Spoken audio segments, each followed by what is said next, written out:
lá. Estou saindo agora de casa, vou ir para uma avaliação médica no centro da cidade, acompanhado da minha esposa.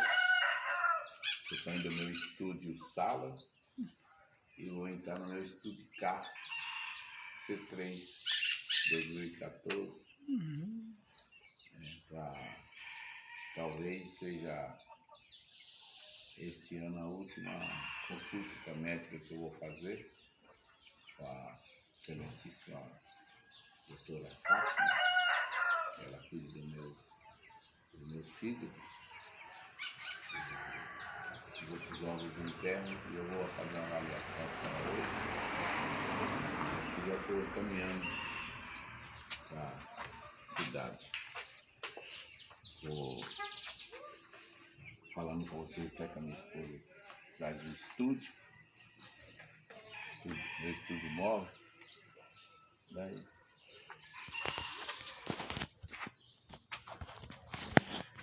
eu tenho, nesse local que eu tenho vários estúdios.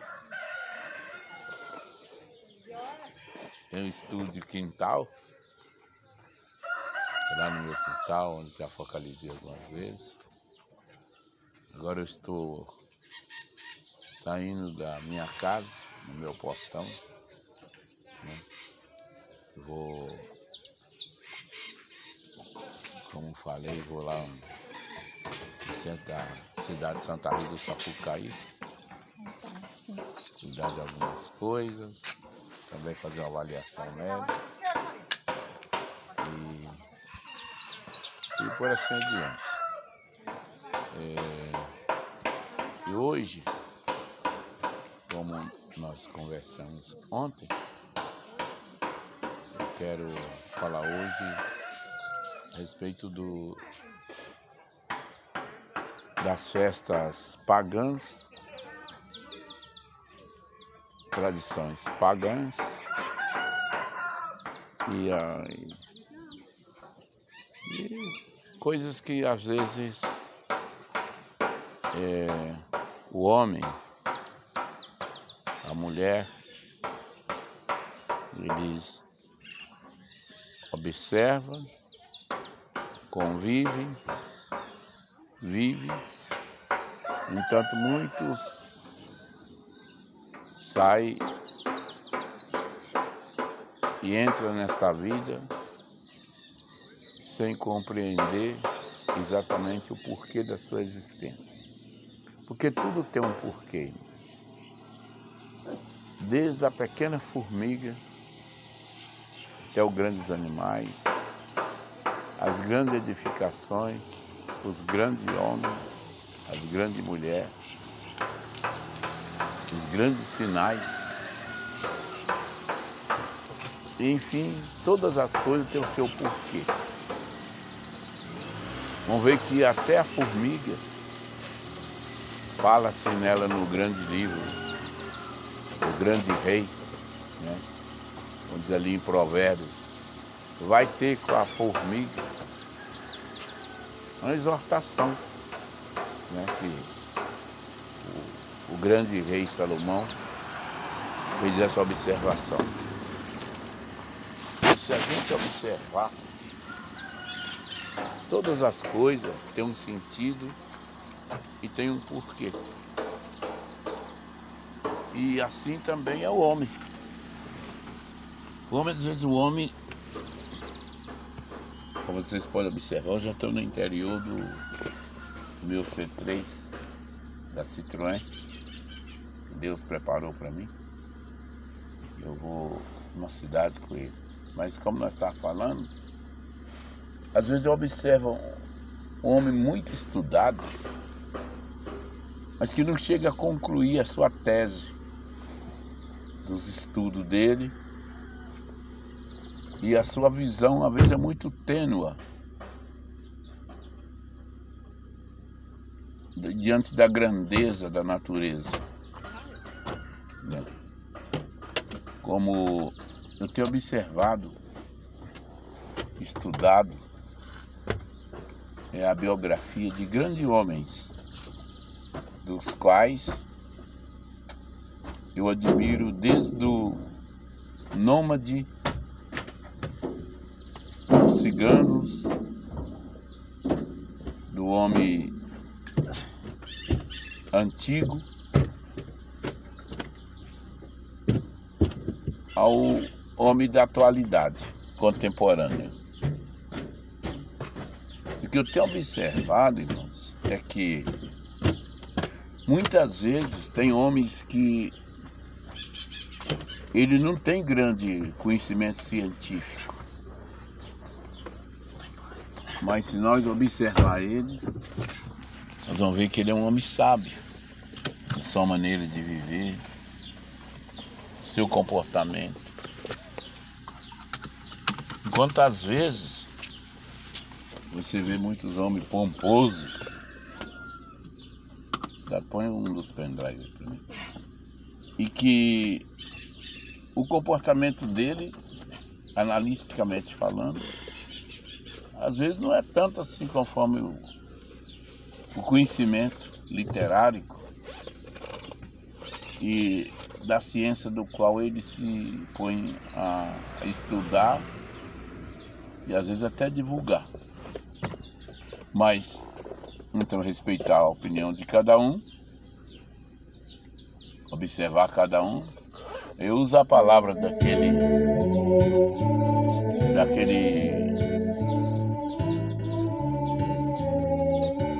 homem que estudava o comportamento dos outros homens, o filósofo Voltaire.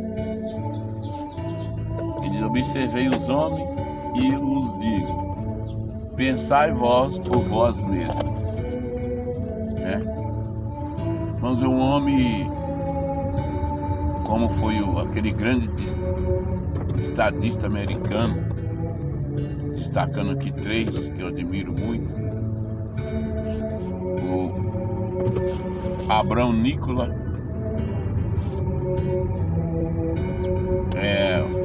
George Washington e o John Kennedy. Mas tem tantos outros homens importantes e sábios, né?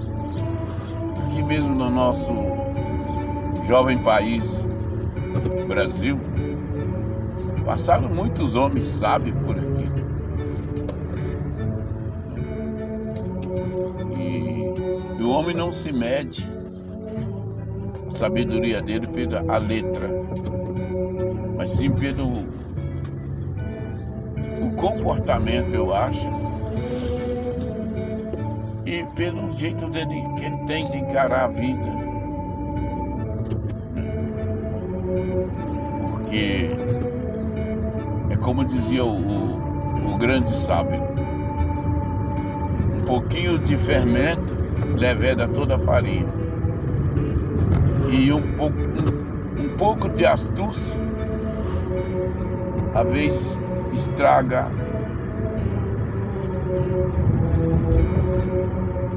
o grande palavra de um grande ditador, ou de um grande homem, ou a grande mulher, porque tem muitas mulheres sábias também, né, as quais eu admiro muito, né, como Indira Gandhi,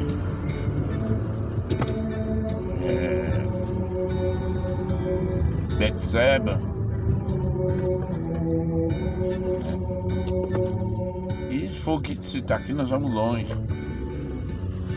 Como a Rainha Vitória, o Ellen Karen e tantas outras personagens femininas que não digo pela beleza, mas pelo caráter, pelo moral e pelo comportamento. E assim vamos discorrendo aqui das coisas em que nós podemos observar. Mas quando eu não era deficiente visual, eu aprendi a ler muito tarde. Ler mesmo assim, com desenvoltura, eu fui aprender a ler mesmo já com uns 10, 12 anos, por aí. Eu comecei a compreender alguma coisa da letra. E eu gostei muito. E daí eu comecei a examinar os livros.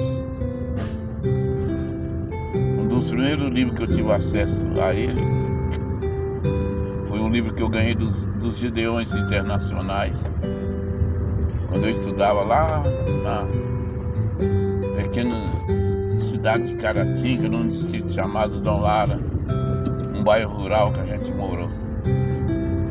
Ali eu estudava no grupo escolar Maurílio Senra, onde eu ganhei um livrinho intitulado O Bom Pastor.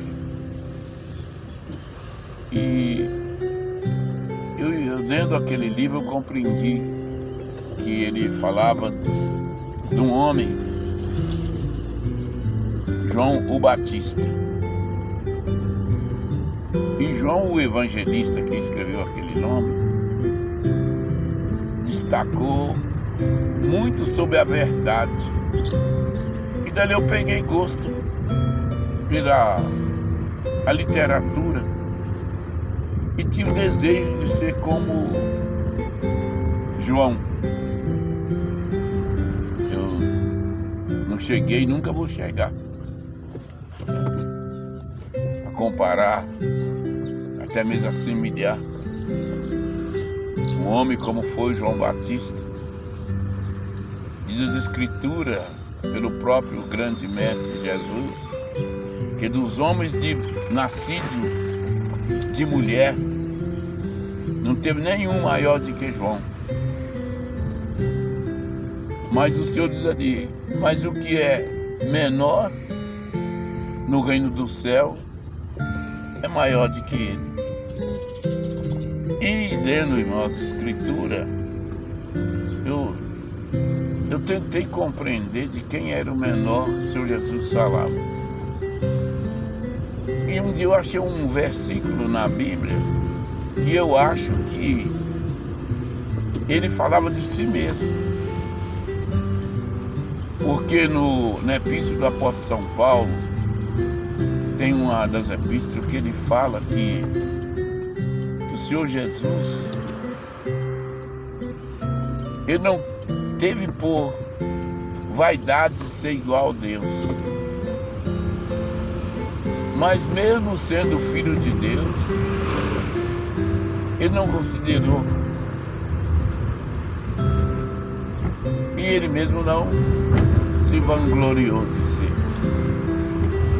Mas quando veio aqui na terra, se igualou com os homens e humilhou-se diante do homem.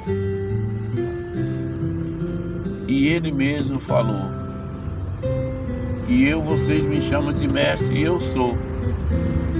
Mas eu, sendo o vosso mestre, vos lavei os vossos pés. Quer dizer, irmão, ele se humilhou, porque para lavar o pé você tem que abaixar, às vezes quase prostrar com o rosto no chão, né? Então o Senhor Jesus fez isso, mostrando que apesar de ser esplêndida a glória de Deus, né, o mais sábio de todos os homens, ele não se comparou assim. Porque também está escrito na epístola do apóstolo São Paulo aos Hebreus, que está escrito assim: no princípio do livro está escrito de mim,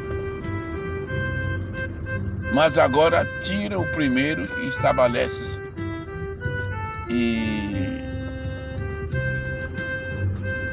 o segundo. Então a gente, observando os grandes homens, a gente vê que Os homens mais sábios, ele nunca teve ele como sábio, né? Então é por isso que eu digo assim, a gente observa, considera, mas nunca a gente é o dono da verdade total. Mas agora eu quero tratar do assunto desse vídeo que eu estou fazendo. É sobre essa grande festa chamada Natal, que daqui a alguns dias vai ser celebrado na Terra. Observando, irmão, os povos antigos, essa festa natalina, ela não consta no calendário de nenhum povo antigo. Existiam muitas festas, houve muitos ídolos, muito povo sábio, muito homem sábio, mas eu observando nos livros de literatura, como eu tive a felicidade de ler alguns livros. Por exemplo, eu tinha aquela coleção da Barça, né? E ali eu li a biografia de muitos homens e de muitas mulheres, de muitos sábios e até da loucura de alguns homens. E muitas festas, muitas comemorações, mas essa que nós estamos falando hoje, em tese, que é comemorado como uma grande festa cristã,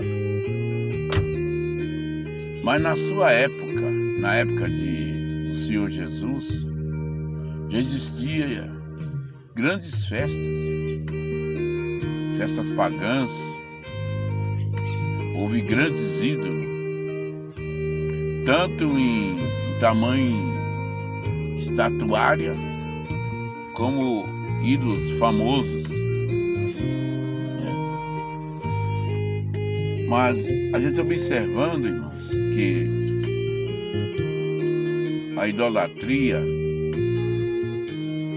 ela serve para a gente aprender alguma coisa, não que diz concernente à salvação do homem, que o homem é a obra-prima de Deus. Mas como para aparecer, irmão, um grande sábio, é preciso que tenha um grande louco. E nós observando na história da humanidade,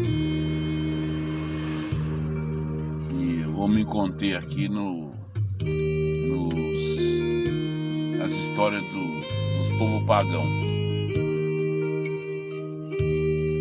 A gente vê, irmãos, que está escrito no livro de Salmo, como Deus fez o mundo, as estrelas festejavam, os anjos festejavam, né?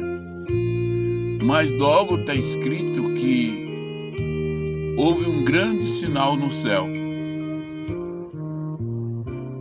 Irmão, sabe, o dragão é sentido como um animal combativo, feroz, que solta fogo pelas ventas, pela boca, né? E assim foi comparado o adversário de Deus e o inimigo do homem, que segundo diz, não só a linguagem bíblica, mas em outros livros também, ele é denominado como o inimigo de Deus, ou o adversário de Deus, porque ele, embora tenha muita astúcia, mas ele nunca chegaria a ser um par para Deus. Mas como está escrito no livro de Moisés, eu te levantei, comparando ele com Faraó, para em ti mostrar o meu poder. O irmão sabe que Faraó era um título dado aos homens que, no conceito dos próprios egípcios, Faraó era considerado um deus sol, um filho do deus sol exilado aqui na terra, como foi muitos grandes faraós, como Ramsés I, Ramsés II e a dinastia faraônica, né? E Faraó teve sim a sua importância. Como na arquitetura, foi feitos grandes movimentos, não é? Monumentos, quer dizer. Mas em parte divina, ele não tinha nada de divina. Mas ele promoveu grandes festas, como as festas de aniversário dos faraós, do pai de Ramsés VII, ou Sete, como alguns dizem, fez grandes festanças. E outros faraós, como Tutankamon, foi um dos faraós mais jovens, mais recentes, e que mandou fazer um lugar para ele descansar, uma urna funeral, e adornou ela de muitos beleza e tudo. E quando ele morreu muito jovem ainda. Acho que um dos seus faraós morreu mais jovem. E puseram muitos tesouros e muito ouro dentro da urna funerária dele. Mas então, irmãos, os faraós promoviam grandes festas, grandes coisas, porque eles consideravam eles mesmos como Deus, né?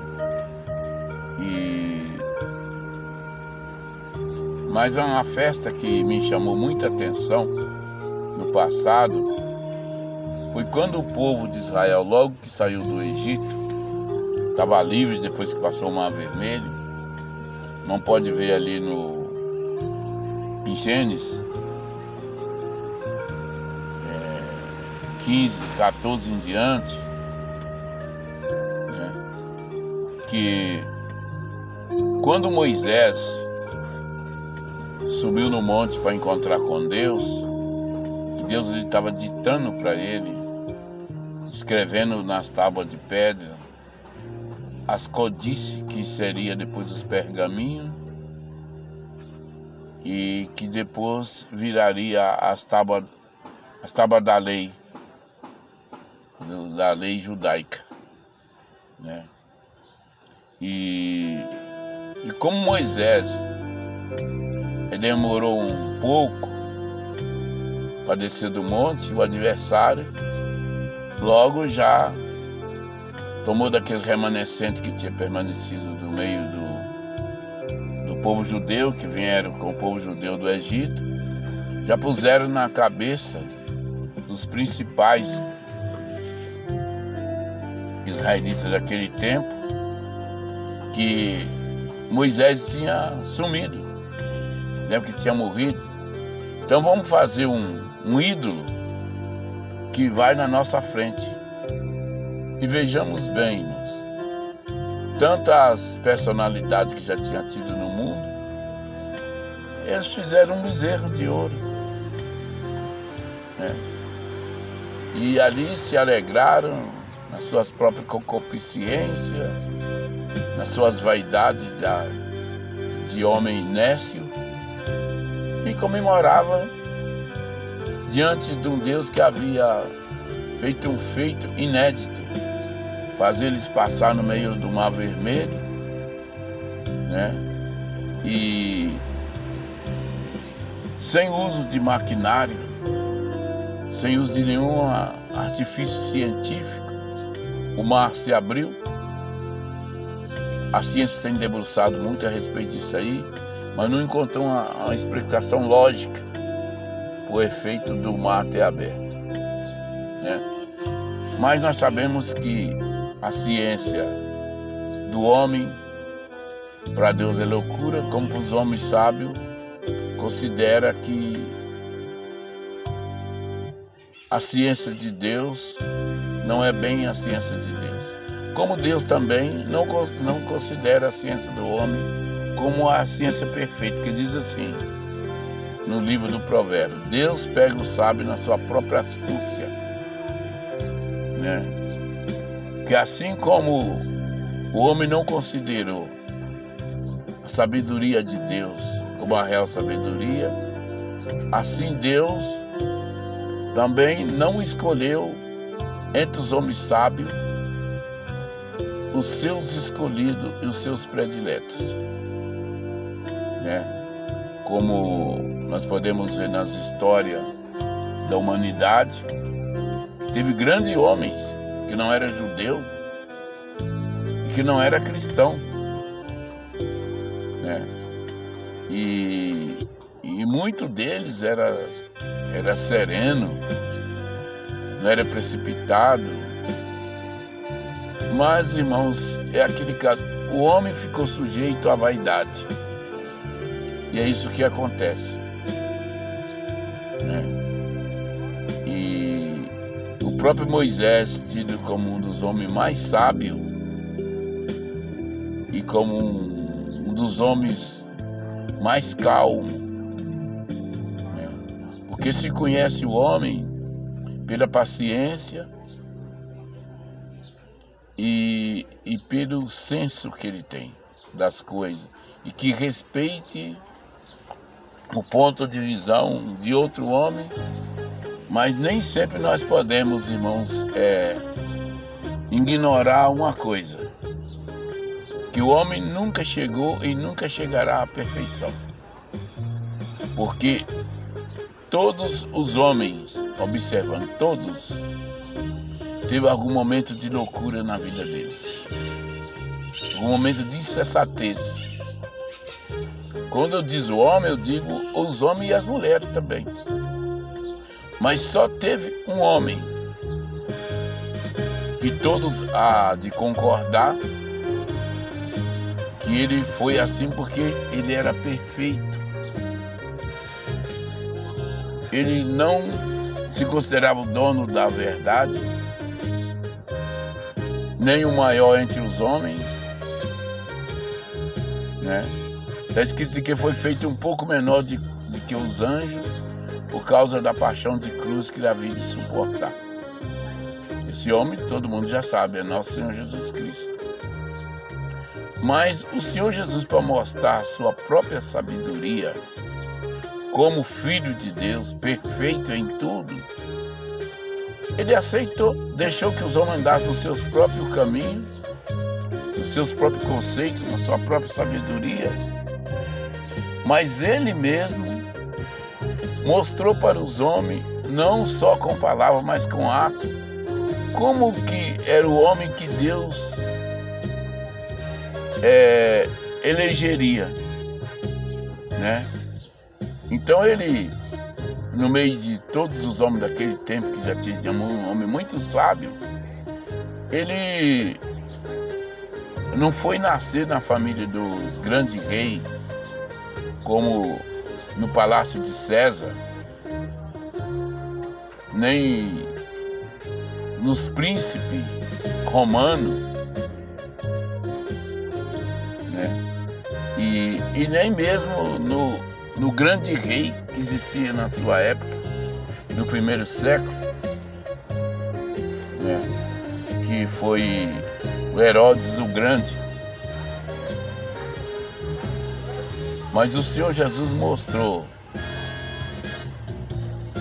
no seu respeito que ele teve pelos homens,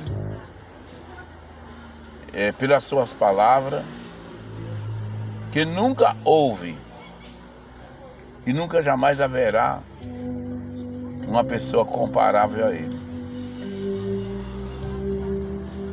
Agora, irmãos, eu vou deixar um dado para os irmãos aqui, para vocês meditar. Vocês verem que não é que eu estou falando para a pessoa, não comemore o Natal, não. Deve comemorar, mas deve saber que o Natal é uma coisa que cada um julgue como quiser e faz. Mas se for fazer verdade, conforme as verdades das Escrituras, e observar a sabedoria de Deus, como está lá no Salmo 115, né? 2 de Tobias, um livro bastante enigmático,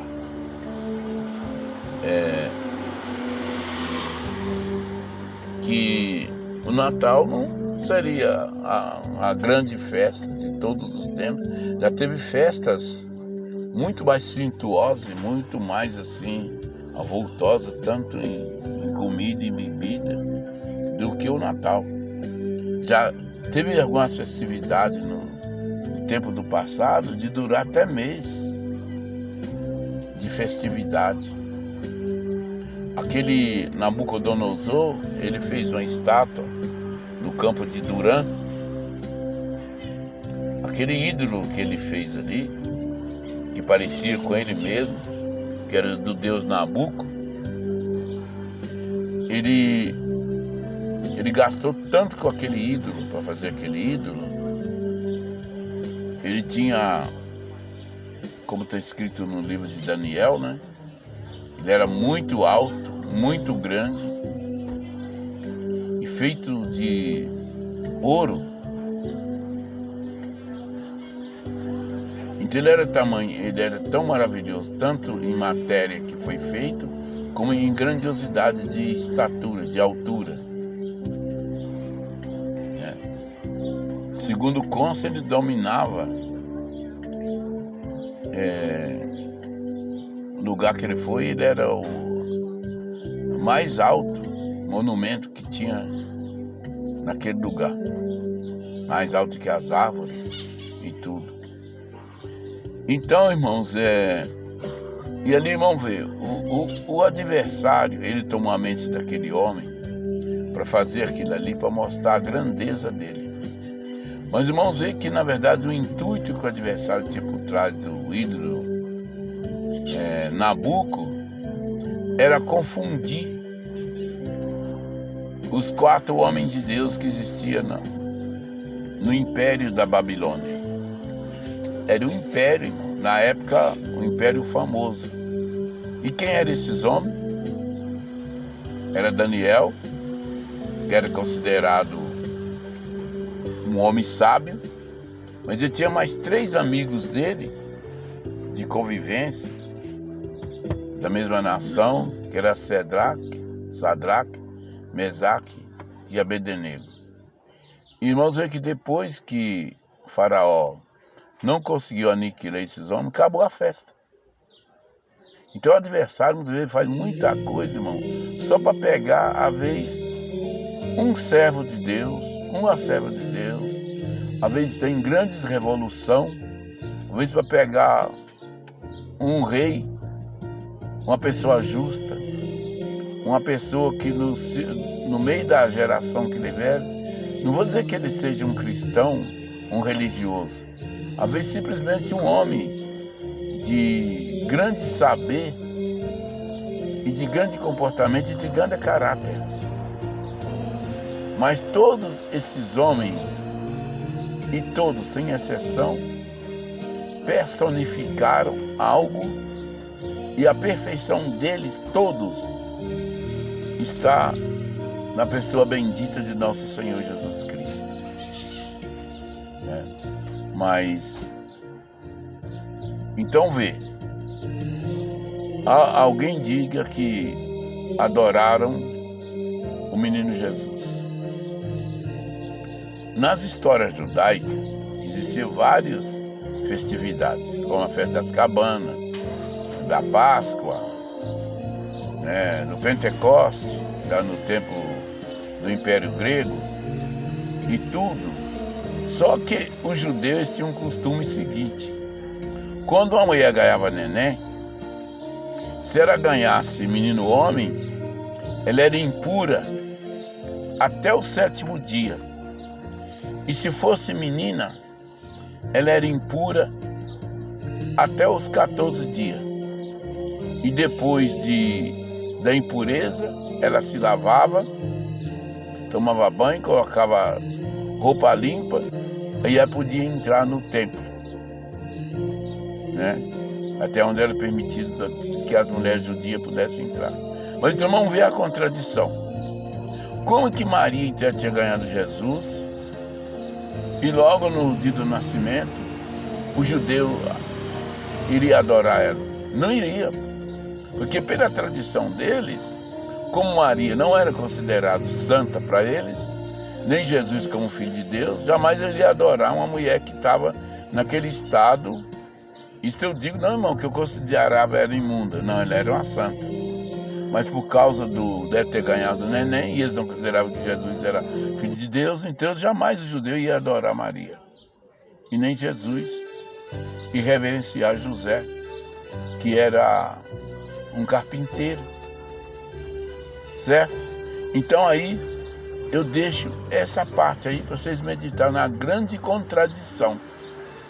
De mais a mais, a época que Jesus nasceu, segundo consta, em diversos pontos, era calor. Os pastores estavam expostos, né? Guardando o seu gado no campo. E segundo, até vocês verem as imagens do Papai Noel, vê ele andando num trenó no meio do gelo, né?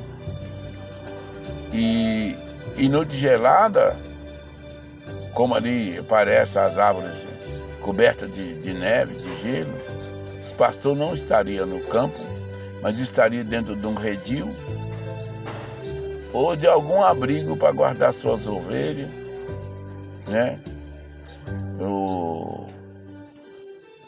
E os gados, e eles também estariam naquela hora que, segundo consta, que as coisas de Deus sempre é em primeiro lugar, então provavelmente Jesus nasceu nas primeiras horas do dia que ele nasceu, que não se tem não tem nem ideia de que ano, assim, na data humana, o que o apóstolo Pedro escreveu, que um ano para Deus é como um dia, e 1000 anos para Deus é como um dia, e um dia para Deus é como 1000 anos.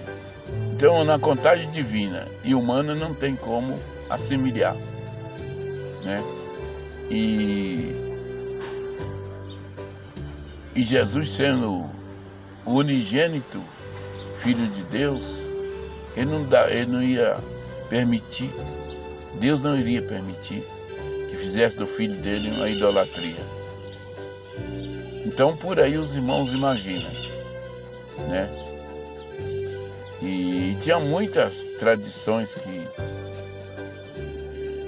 naquele tempo que já tinha, muitas religiões, mas nenhuma delas, aquele tempo era comemorado na tradição da época do primeiro século cristã, uma festa chamada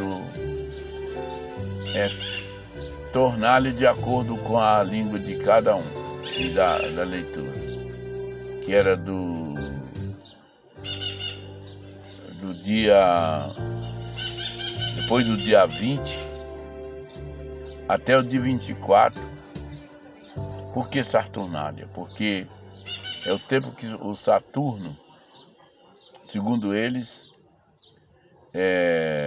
por algum movimento celeste, é tomado, isso vem de Saturno, que era o dia mais curto